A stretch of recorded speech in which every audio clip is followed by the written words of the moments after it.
where we realized like 10% of our groups were affected by natural disaster within the last 3 weeks.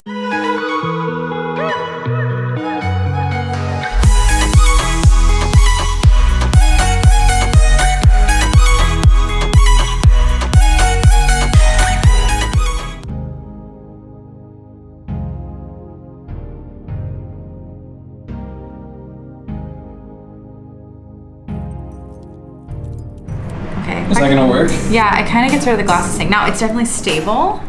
Yeah. And if you want, I can also put my hand here like I'm holding it. Yeah, I think that would work. Okay.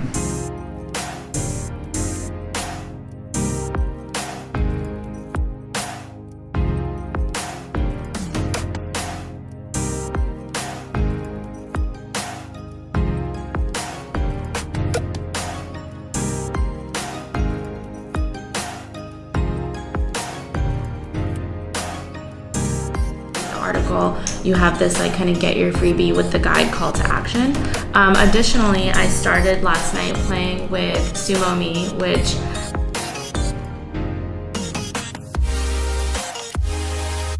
being that it will go out on Monday, and the overarching position here is that there is very little data or understanding on the creator economy. We ultimately want to better understand our community, better understand what they're going through, how we can create value for them, and also just kind of get a good feel of the lay of the land. And so I am really excited, but we're working on it from a couple of different angles. We've got PR, we've got Kate working on it from the community angle with some questions that will help her.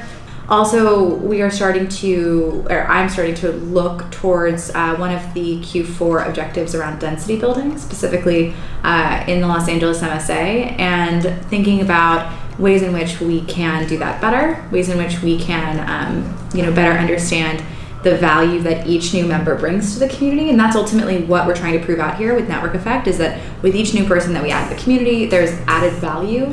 Obviously that goes hand in hand with virality, but we really want to prove that out. So I've got a couple things in the works that we're testing out. We're going to continue to be really scrappy with it until we hit Q4.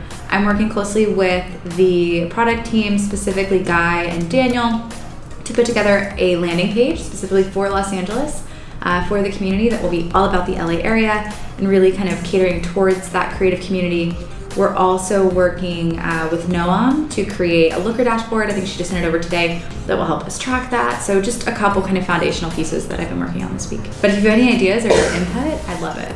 I mean, it could be cool to have, identify the top 5 influencers down there, and even people that aren't, popular in Rising Tide, and have their content up on the site, or something. Obviously, if you have events and stuff like that, will be on the landing page. But I don't know, just diving into what people care about down there.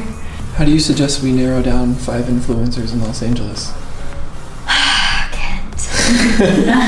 They're all in Los Angeles. I know. I think maybe, I don't know, maybe starting with industry type, and looking outside the scope of what we currently are used to. So maybe not going straight for the photographer or straight for the florist or but maybe looking at a chef or something that's, but still someone that's offering services and that is an entrepreneur or a solopreneur that could open us up to it. Because I think the whole point of this is opening us up to new audiences, and also, densifying. That's a word. Densifying. I think we're gonna make that a word. Hashtag densify. Anyway, have you heard of Social Blade before? Sounds really familiar. So it's Wasn't that on Exposed by Kent Heckle? Yeah, that was on Exposed by Kent Heckle. No, actually, Exposed by Kent Heckle was social. Are you sure? Because the one I saw yesterday was not the same thing. I might be thinking of something different, but it's basically an app that Martha uses, where I could go to Rising Tide and find the top 10 accounts that follow Rising Tide. Which, by the way, there's a lot of like Tori Spelling follows Rising Tide. Tori's. Yeah, she doesn't follow a lot of people, so it's not a bot. She really follows Rising Tide. Miss USA, one of the former ones, asked me to shoot her wedding, and I couldn't, but she still follows me in Rising Tide. She's a famous gymnast. Yeah, because she's good friends with Jenna Kutcher. Oh, she is. Okay. Yes. Gotcha. Shawn Johnson. What? And I met her at Wedding Wire. Spoke with her at Wedding Wire World. So there's a couple things like that where we have people that are following Rising Tide that believe sort of in that same mission, but maybe just in their different industry. Well, there you go. You just got to get Tori Spelling to take part in the LA events. Yeah, and you're like, well, you follow us, so do you want to be part of this?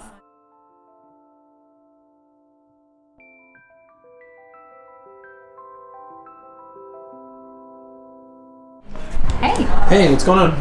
We are getting ready to have a meeting, working with the product team to create a new landing page for our community, which is our free resource for creatives to find opportunities. So we're building one specifically for Los Angeles.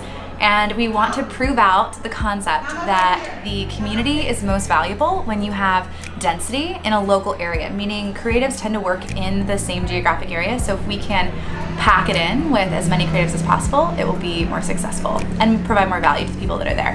Hey, Oz stole our room. Well, let's just take this one.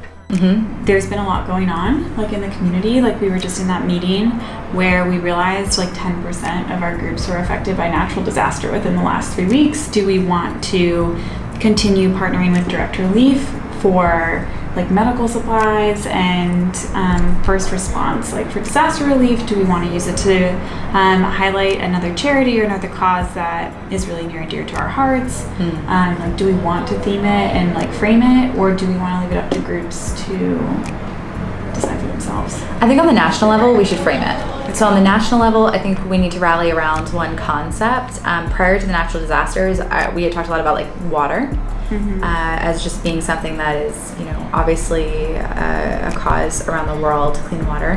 However, with the disasters, it feels very natural for us to keep partnering with direct relief and bring it on the national scale and kind of bring awareness to it. In November, I think it could be really powerful for us to focus on that. And I also know some of the chapters, like the Houston chapter, wants to do sort of a gala or a get together to raise money, and we could be using our platform to strategically elevate all of our chapters. But I really think, especially the chapters that are going above and beyond, which I know we're going to kind of talk about, like if they're doing big things, let us know so that we can bring more awareness to those initiatives and also drive more creatives to get involved in giving back via whatever kind of press or PR or just social awareness we can drive. What ideas do you have for, if any, like our Creatives and Chronically Ill chapter that doesn't meet in person? Is there a way we could do something to unite like our online chapter? So we're working on that. I actually brought on a co-leader.